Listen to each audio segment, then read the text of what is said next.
사사시대의 실패 이유, 여기에 대한 우리가 답을 오늘 가지고 기도하는 그런 날이 되기를 바랍니다. 이제 주일날 우리 사사시대에 대한 이야기를 좀 할 건데요. 아마 성도들이 가장 모르고 있는 그 성경 내용 중에 하나가 사사기일 겁니다. 그 사사기는 재미있는 이야기가 많이 나오는데도 불구하고 좀 어려워요. 이해하기 어려운 게 참 많습니다. 그게 왜 이럴까? 제가 이제 그 옛날에 성경 공부를 할 때 저는요 그 참 이해하기 어려운 게 너무 많았어요.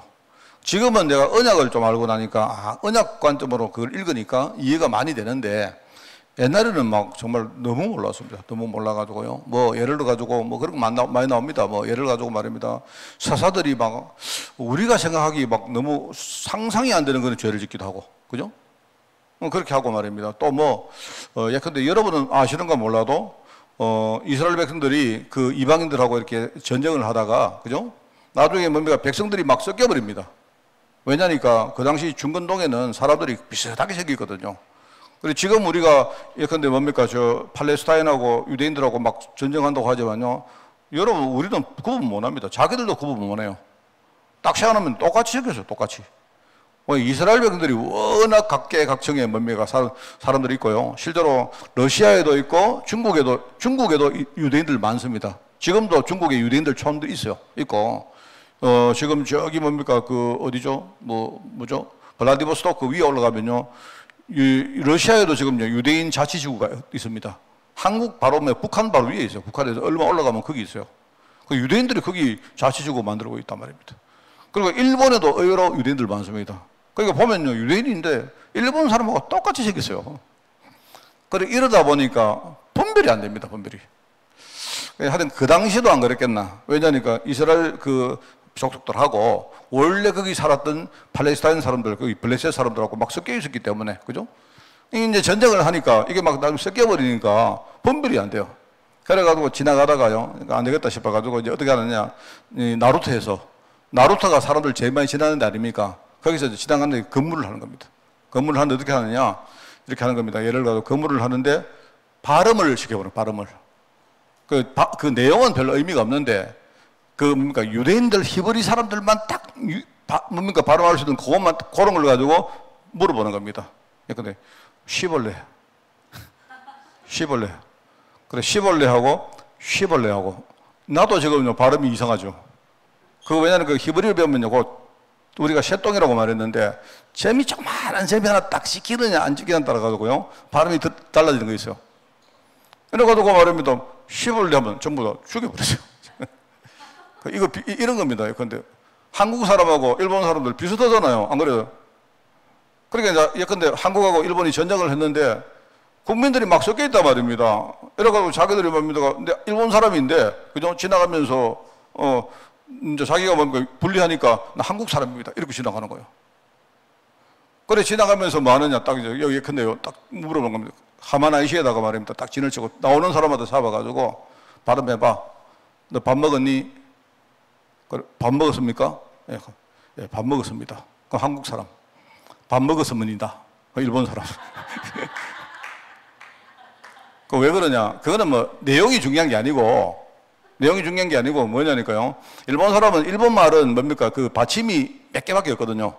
그래가지고 뭐 씁니다 그 말이 없어요. 그러니까 이 사람들 뭐 하였으면이다 이렇게 하였습니다. 그리고 좀 배워해도 일본 사람들 지금 한국말 잘하는 사람도 들어보면요, 밥 먹었으면이다 이래요. 한국 사람은 밥 먹었습니다 딱 이런 말 하잖아요. 그죠?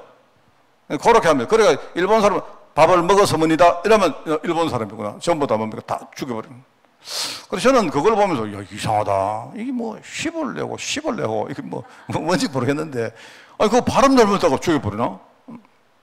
솔직히 저는 그 옛날에 막 너무 이상한 그 기사들이 많고 끔찍한 이야기들이 사사기에 굉장히 많이 나옵니다. 그런 걸 보면서 제가 참 성경에도 참 희한한 것도 있구나. 아마 지금 내가 말하는 내용을 여러분이 아마 목사님 저런 것도 성경에 있습니까? 이렇게 여러분이 한 번도 못 접한 사람 있죠? 혹시 시벌레 할 말 들어봤습니까? 그 예를 가지고 나는 여러분들 모르는 사람이 많을 거라고 생각합니다. 그 사사기에 있어요. 그런데 그런 것들을 보면서 참 이제 제가 사사 시대에 대해서 이제 우리 특히 렘넌트 애들한테 우리가 설명을 할 것인데, 특히 이제 우리 전도사님이나 우리 렘넌트들에게 이렇게 뭡니까 이제 이번 주간에 이제 메시지 할 어떤 분들이 메신저들이 아마 좀 뭐 어떤 걸 이야기할까? 또 유목사님은 보니까 뭐 글자 3개만 뚝 써놨어요. 답도 없고. 사사 시대의 가장 큰 문제가 뭡니까? 뭘까요? 그 다음에 이 시대 성공자는 누굽니까? 누굴까요? 사사시대니까 사사 아니겠나 싶긴 한데요. 실제로 사사들이 실제로 별로 성공자도 아닙니다. 삼손 같은 사람이 사사인데, 그죠? 그러면서 하나님이 준비한 지도자는 어떤 사람이었을까요? 뭐 이런 이야기들이 쭉 나옵니다. 그래서 이제 사사기를 보면서 우리가 또 좀 여러 가지, 우리부터가 먼저 성경이 이런 것들을 말하는구나, 또 여러분들이 먼저 언약적으로 한번 정리하는 그런 시간이 되기를 바랍니다. 사사란 말은 제가 사사는 영어로 저지라고 말합니다. 저지. 이제 저지라고 말하고 뭐라고 말하느냐. 이게 이제 우리말로는 이게 재판관, 또 판관, 또 판관하면 또 유명한 사람 있잖아요. 알죠? 판관하면 또 우리 사모 되게 자주 보는 거 있는데 판관 포청천. 그 판관, 재판관. 우리는 판사 이렇게 하죠. 사사. 그 사사들이 다스린 시대다. 사사들이 다스린, 이게 왜 그래? 이 시대를 알아야 됩니다. 왜 사사가 다스리느냐? 이 시대는 특별히 지도자가 없었어요. 눈에 보이는 지도자가 없었습니다. 그리고 사사도 1대 사사가 누구고, 그 다음에 이 사람이 끝나고 2대 사사, 이런 게 아니고요. 그때그때 하나님이요, 필요하면요, 사사를 딱 지정해가지고 세워서 일을 하고 이렇게 했어요. 그게 사사가 연속이 아닙니다. 필요할 때마다 하나님이 사사를 보내가지고 역할을 하게 만들었어요. 그 시대가 사사 시대입니다. 그러니까 한마디로 지도자가 없는 시대입니다. 중요한 게 이 시대는 눈에 보이는 지도자가 없었다. 늘 말했죠. 눈에 보이는 지도자가 없지만 눈에 안 보이는 지도자가 계시죠.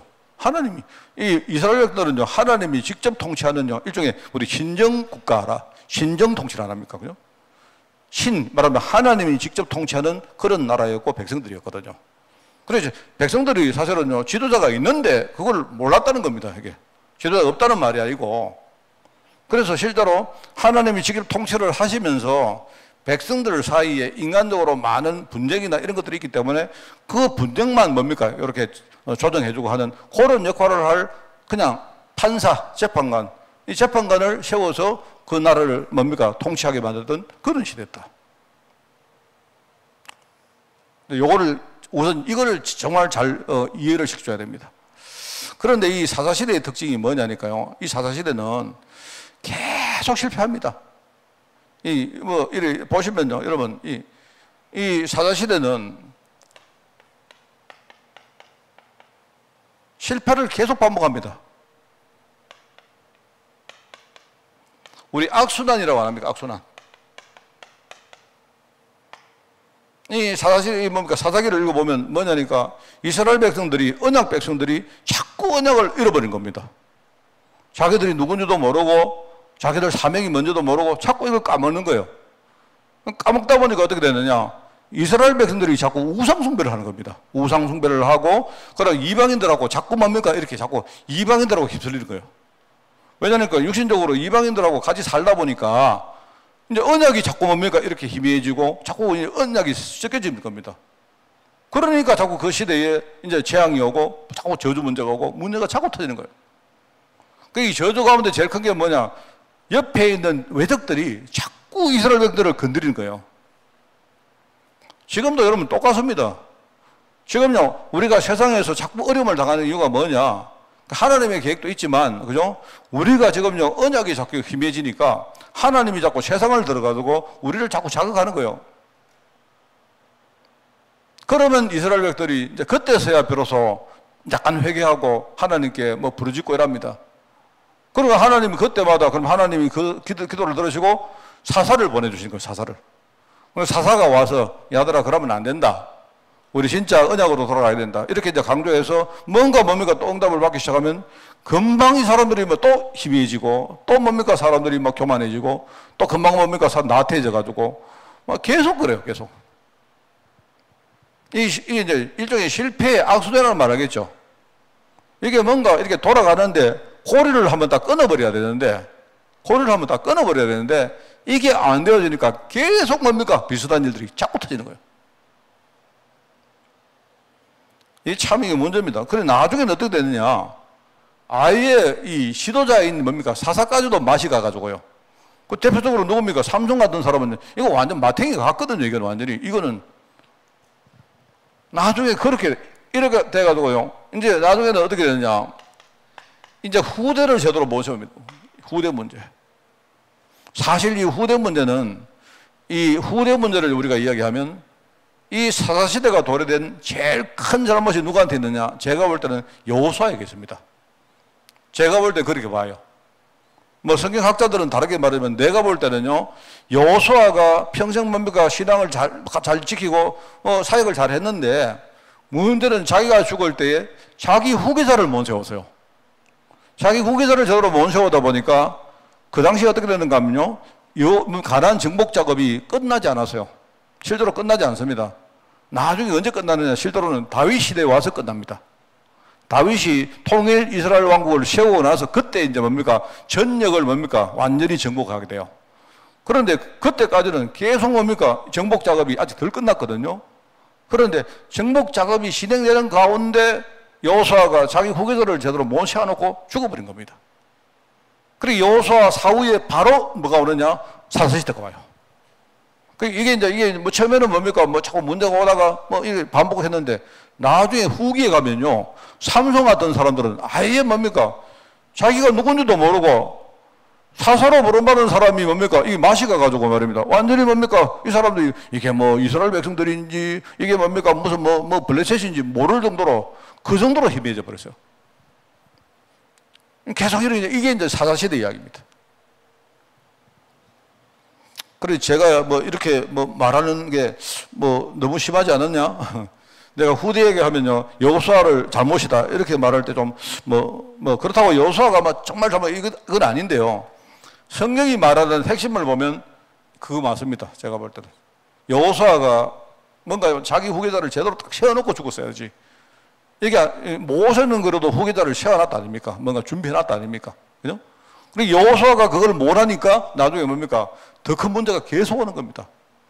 어떻게 보면 그동안 뭡니까? 정복 작업했다던 것들이 한순간에 뭡니까? 이게 멍부산이 되는 것으로 이상하게 돼버립니다. 문제가 많이 옵니다. 그래, 이게 이제 그 사사시대의 특징이다라고 여러분이 아셔야 되고, 그래서 이제, 뭐 제가 체알해 보진 않습니다만은요, 우리가 일반적으로 알기는 사사기에는 12명 내지는 13명의 사사가 나옵니다. 우리 12사사라 말하기도 하는데, 어떤 사람은 13명이다. 뭐 그렇게 말해요. 하여튼 그 정도 사람들 사사가 있습니다. 그 사사가 있는데 좀 유명한 사사 몇 명만 이야기하면요. 우선은 첫 번째, 온니엘이라는 사람이 있어요. 온니엘. 이 사람이 첫 번째 사사입니다. 내가 아까도 말했죠. 1대 사사가 있고 2대 사사가 있고 이런 게 아니고요. 사건이 생길 때마다 하나님이 사사를 세워서 해결하고 또 사사가 없다가 한참 후에 또 문제 또 오면 하나님 또 사사 세우고 이랬습니다. 그리고 또 하나는요, 동서남북 있으면요, 여기에 지금 문제 생기면 여기 이 지역에 사사를 또 세웠다가 또 나중에 저기 문제 생기면 나중에 또 저기 또 사사를 세웠다가 뭐 이런 식으로 했어요. 그래서 사사가 꾸준히 있었던 시대는 아닙니다. 근데 이 시대를 통칭해서 사사를 하는데, 온니엘 이 사람이 성경에 나오는 제일 첫 번째 세우는 사사인데, 이 온니엘이 누구냐니까, 온니엘이 누군가 하면요, 그 갈렙의 동생입니다. 갈렙의 동생인데, 초기 사사들은 그래도 나름대로 잘 역할을 했어요. 실제로. 온니엘이라는 사람이 있고, 뭐 그 외에도 뭐 우리가 좀 알죠.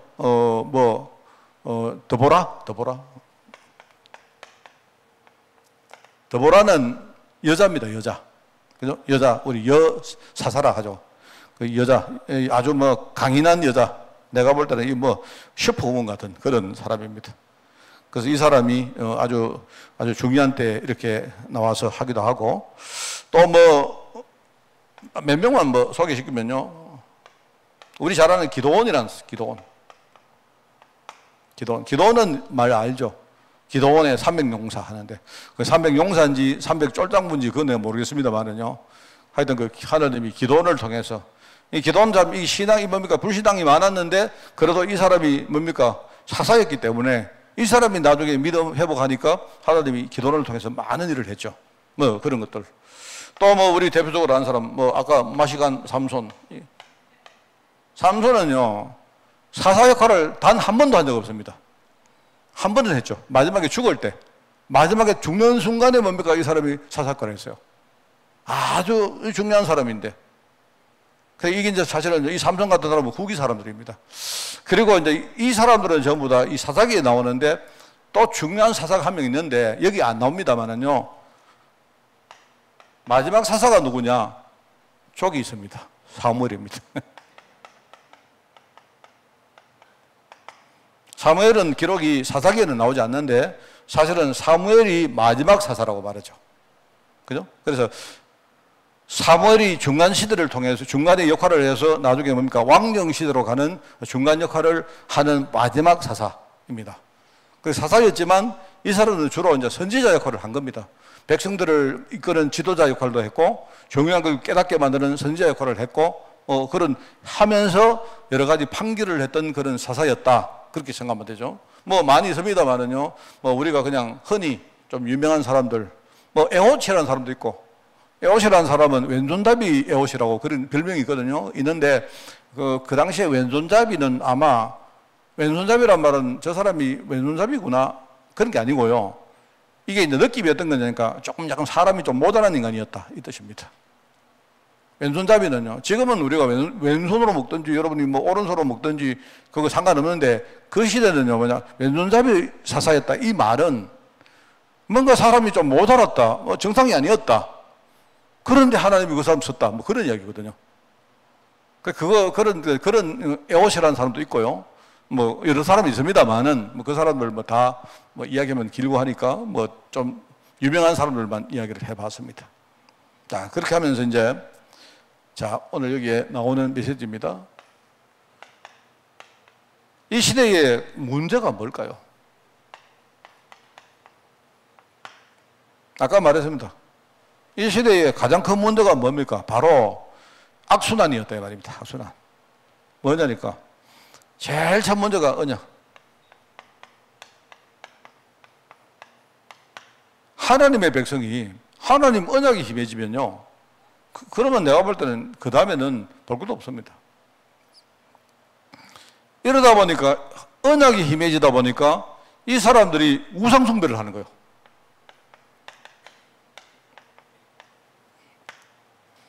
우상 숭배는 말하자면요, 일종의 이제 이방인들과 여러 가지 문화와 여러 가지 교류와 이런 것들이 이제는요 섞여버린다는 말입니다. 이렇게 된다는 말입니다. 이렇게 되니까 하나님은 우상 숭배를 가만히 두고 보십니까? 보실 리가 없죠. 그래서 현장에는 어마어마한 재앙이 터집니다. 재앙이 터지는데 이 재앙은 주로 외적들이 쳐들어옵니다. 그렇습니다. 그러면 이스라엘 백성들이 또 회개를 해요. 회개를 하고 회개를 하면 하나님이 누구를 보내주나? 사사를 보내주십니다. 그래서 회복했는데 회복한 이후에 이 사람들이 또 뭡니까? 또 나태해지고 회복한 이후에 또 나태해지고 교만해지고 이러면서 계속 이제 돌아가는 겁니다. 뺑뺑뺑 돌아가는 거예요. 뺑뺑 계속 돌아가는 겁니다. 그런데 나중에는요 회개를 할 때 하나님이 여기에 쓰시려고 사사를 보내는데 이 사사까지 나중에는 뭡니까? 맛이 가버렸다 이 말입니다. 그러니까 이 시대는 너무 문제가 많은 시대입니다. 그래 이 시대의 문제가 뭐냐? 잘 설명해 주시기 바랍니다. 이걸 그냥 우리 지식적으로 하지 말고 이게 지금 시대의 이야기하고 똑같아요. 이게 이 시대의 문제였다. 자, 그러면 이 시대의 성공자가 누구였을까요? 제가 볼 때는 여기 답은 성공자. 저는 정답인지는 몰라도 나실이 하나님이 여기 서시려고 미리 부른 사람이 있습니다. 나실이. 이 사람들은 원래 하나님이 다 미리 택한 사람들입니다. 하나님이 아시고 미리 이 사람들을 다 택한 거예요. 그러니까 어릴 때부터 부름받은 사람입니다. 그리고 문제는 이 나시린이 자기가 나시린임을 알았던 사람이 있고 몰랐던 사람이 있다 이 말입니다. 하나님이 선택한 사람. 자, 그러면서 이 하나님이 준비된 지도자, 이런 사람들은 도대체 무엇을 준비된 사람일까요? 이게 중요합니다. 자, 그래서 이제 항상 여러분이 이 메시지를 이해하고 계시다가 우리 후대들에게 딱 이거를 설명 잘해야 됩니다. 세 가지입니다. 특별히 우리가 이 세 가지 눈을 떠야 되는데요. 하나님의 절대계획.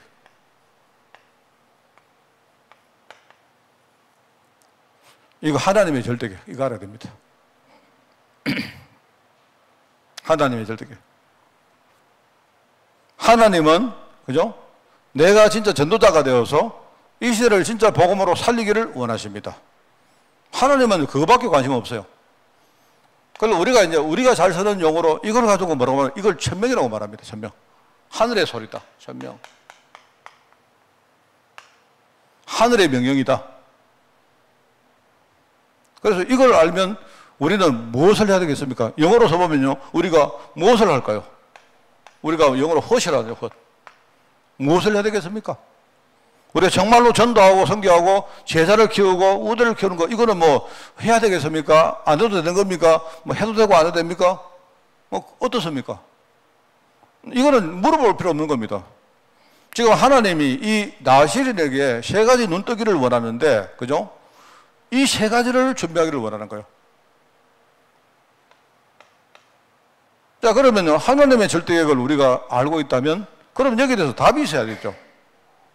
뭡니까? 이 시대의 영적인 상황입니다. 우리가 왜 전도해야 됩니까? 왜? 우리가 영어로 말하면 why 아닙니까? why? 왜 전도해야 됩니까? 왜 전도해야 될까요? 우리 재미로 합니까? 뭐 우리 교회를 뭡니까? 뭐 우리가 뭡니까? 부흥시키기 위해서 합니까? 아니면 뭐 목사님한테 우리 칭찬 들으려고 합니까? 아니잖아요. 왜 해야 되느냐? 이게 뭐냐니까 우리 사명이라고 말하는 거, 사명. 지금 이 시대가 정말 바르게 된 복음, 뭡니까? 이 바른 복음. 저는 내가 수요일날 여러분들이 이야기했던 이야기를 들어보십시오. 우리가 지금 또 다른 율법주의에 빠지면 안 된다니까요. 저는 이런 생각을 합니다. 제가 어떤 생각을 하는가 하면요. 제가 이제 지금 종말론을 이야기하면서 제가 생각을 많이 했는데, 저는 종말론에 대해서 별로 이렇게 뭡니까? 좀 생각이 없었던 사람이거든요. 옛날에 제가 학교 다닐 때 종말론 이렇게 공부를 하면, 좀 이런 거 하지 말지 뭐. 그 종말론에 보면요, 뭐, 우리가 죽고 난 다음에 휴거가 있고, 뭐, 천년왕국이 있고, 주님 재림에 오시고, 뭐, 이런 이야기 쭉 하는데, 뭐, 그런 거 있구나 정도지. 막 그걸 뭡니까? 이렇게 학문화 시켜가지고 막 이렇게 뭐 무슨 썰썰 할 때 나는 이렇게 되게 웃기더라고요, 그게. 뭐 그런 거 주장하는 사람을 보면요, 막 생명 걸고 주장하는 사람이 있다니까요. 근데 나는 그런 사람 보면 저 사람 참 이상한 사람이다, 생각합니다. 그랬는데, 옛날에는 참 종말론 저 필요가 없는 저거를 왜 조직신학에 넣어놨을까? 제가 다음 달에 설교를 뭐 합니까? 제가 종말론을 했거든요, 종말론. 사실 저 솔직히 그랬어요. 솔직히 그랬는데, 저는 요즘 딱 생각하니까, 종말론 이게 굉장히 중요한 거구나. 왜 그런가 하니까요. 우리가 죽고 난 다음에 천국이 있고, 그 다음에 뭐 천년왕국이 도래하고, 뭐 휴거가 있고, 주님 재림 오시고, 이건 뭐 잘 모르는데요. 저는 사실 뭐 책으로 배워서 아는 건데, 그것보다도 하나님이 우리에게 주시는 중요한 메시지가 있는 겁니다. 지금 이 시대가 마지막 시대라는 마음을 가지고 너희들이 진짜 복음 전하라, 이 말이거든요. 여러분, 지금이 마지막 시대인지, 아니면 남아있는지 우리가 어떻게 합니까? 근데 하나님은 뭐냐니까요. 내가 지금 종말을 살고 있는 사람 같은 마음 가지고 우리가 복음 전하라 하는, 이렇게 되는 겁니다. 바로 이게 이제 시대의 소리거든요. 무슨 말 알겠습니까? 저는 그걸 생각하면서, 정말 이게 말세다. 우리 지금 말세다. 말세지 말이다. 이런 말 아닙니까? 여러분, 말세기 때문에 여러분이 뭐 일하지 말고 집에서 막 하얀 뭡니까? 치마 저고리 입고 뭐 기다려라, 그런 게 아니고, 우리가 진짜 복음 전해야 되는데요. 우리가 좀 약간 뭡니까? 마음이 좀 이렇게 뭐 좀 약하지 않습니까? 그런데 정말로 오늘이 마지막 날 같은 그런 마음을 가지고 우리가 진짜 복음 전해라 하는 그겁니다. 오늘 여러분이요, 오늘 우리가 드리는 이 예배가 오늘 우리 내 인생의 마지막 예배라는 마음을 가지고 예배하라는 그런 뜻 같아요. 저는 그게 하나님의 음성으로 들리는 거예요. 그래서 저는 정말로 이런 의미에서는 굉장히 중요하구나. 저는 그런 생각합니다. 제가. 그래서 우리 흔히 우리가 생명 걸고 하는 이런 말들은 생명 안 걸어도 되지만 우리 마음 자세를 말한다 아닙니까? 그래서 우리 10가지 발판 가운데 우리 뒤에 나오는 4가지를 제가 정말로 이야기 다시 할 거거든요. 우리가 성도들의 절대 신앙, 절대 뭡니까? 우리가 하나님의 뭡니까? 뭐지? 우리 절대 하나님 그거 뭐죠? 우리 성도들의 신앙이 뭐죠? 그죠? 그게 우리가 마지막 시대에 사는 우리의 신앙이 돼야 돼요. 그게. 그리고 우리는 뭡니까? 우리가 시한부를 사는 우리 시한부 인생이다. 이게 우리 마지막 시대에 살면서 전도할 우리의 마음 자세가 돼야 됩니다. 우리는 지금 마지막 시대를 사는 거예요. 마지막 시대. 우리가 이상하게 다음 시대 없다 이런 게 아니고요. 여러분들은요, 그런 마음 가지고 여러분 쓰셔야 돼요. 다음 시대 없습니다. 우리 렘넌트 후대 이야기하면서 지금 마지막 기회고, 이게 첫 번째 기회고, 이게 마지막 기회고, 이게 영원한 기회다라고 하는 메시지 기억나죠? 그런 마음가짐으로 우리가 후대 살게 된다. 이 말이거든요. 그래, 이게 사명입니다. 왜 우리가 전도해야 되느냐? 저는 우리 교회 안에 이런 제자가, 진짜 이런 후대 제자가 몇 명만 일어나도 하나님은 우리 교회를 굉장히 기뻐할 거라고 생각합니다. 그렇습니다.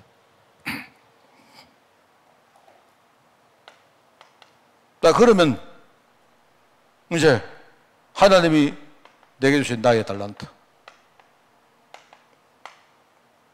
이걸 우리가 소명이라고 말하잖아요.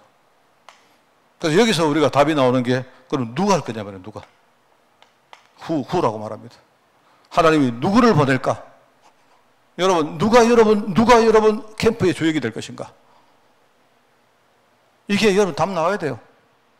이렇게 되어야 진짜 우리 교회가 복음운동 할 수가 있습니다.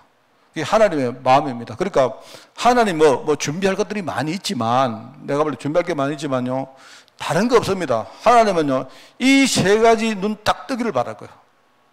이게 이 시대에 하나님이 부름받은 나실인, 그죠?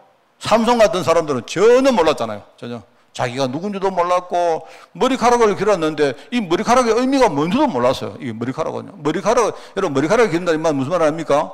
이거는 외모부터가 뭡니까? 나는 다른 사람이다. 나는 구별받은 사람이라는 표입니다. 그게. 그죠? 그러니까, 어릴 때부터 머리카락을 기르잖아요. 머리카락. 그러니까, 예컨대 삼손의 부모가 마노아가 뭡니까? 아마 삼손을, 이 사람은 내 아들은 평생 나시르로 서원을 한다. 평생 서원을 했기 때문에 삼손은 평생 머리를 못 자릅니다. 평생 머리를. 근데 그 서원 괴뢰를 보면 그렇게 나옵니다. 내가 한 달 동안 할 수도 있고, 1년 동안 할 수도 있고, 아니면 내가 어떤 하나님 앞에 뭔가 해결될 때 그때까지만 임시적으로 할 수도 있어요. 그러니까 이제 내가 그때까지는 절대로 머리를 자르지 않다가 나중에 그게 서원 괴뢰가 끝나면 그때 머리를 잘랐어요. 여러분 내가 설명해 줬지 않습니까? 바울이 갱그레아에서 머리를 잘랐다. 머리카락을 잘랐어요. 머리가 자른 게 아니고. 그건 무슨 말입니까? 설명 안 나오니까 뭔 말인지 모르겠어요. 뭔지는 모르는데 뭡니까? 바울이 복음 전하다가 하나님, 내가 정말로 뭔가를 서원하겠습니다. 그게 한 달이 되든지 1년이 되든지. 그리고 그 서원 기간이 끝났기 때문에 바울이 뭡니까? 갱그레아에서 머리카락을 잘랐다는 말 나옵니다.